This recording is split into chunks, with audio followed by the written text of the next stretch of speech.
Bible గ్రంథంలో యేసుక్రీస్తు వారు దేవుడు అని ఎక్కడ రాస్తుంది? ఎక్కడ రాస్తుంది? ఇప్పుడు మనం చదివి ఎలా అనగా మనకు కుమారుడు, మనకు శిశువు పుట్టిన మన కుమారుడు అనుగ్రహించబడను, ఆయన భుజము మీద రాజ్యభారములను, ఆశ్చర్యకరుడు, ఆలోచనకర్త. ఏ దేవుడు ఆయన? అందరూ చెప్ప, నోరు తెరవండి ఈ మాట, నోరు తెరవాలి ఈ మాట.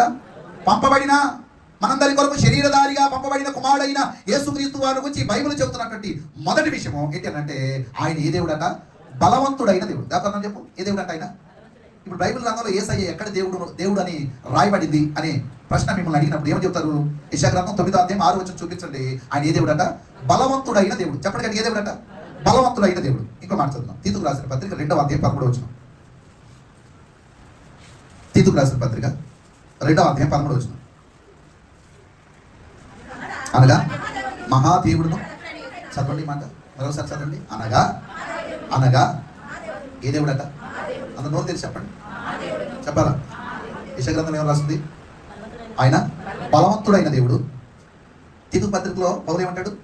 ఆయన మహాదేవుడట. ఇప్పుడు అండి యోహాను రాసిన మొదటి పత్రిక 5వ అధ్యాయం 20వ వచనం.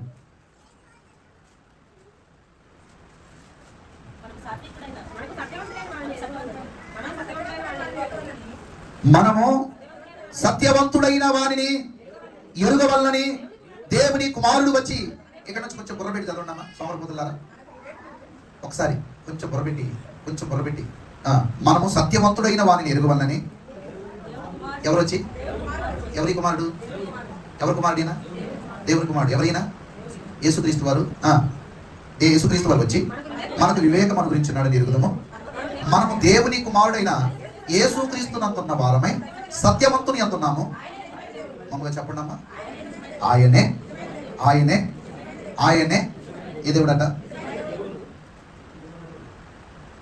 యేసుక్రీస్తు వారు దేవుడని ఎక్కడ రాస్తుంది? బైబిల్ చెబుతా ఉంది యెషయా గ్రంథంలో ఆయన బలవంతుడైన దేవుడు అని రాయబడింది. తీతుకు రాసిన పత్రికలు ఏం రాయబడింది? ఆయన మహాదేవుడు అని రాయబడింది. ఇప్పుడు యోహాను పత్రికలు ఏం రాయబడిందట? ఆయనే ఏ దేవుడు? నిజమైన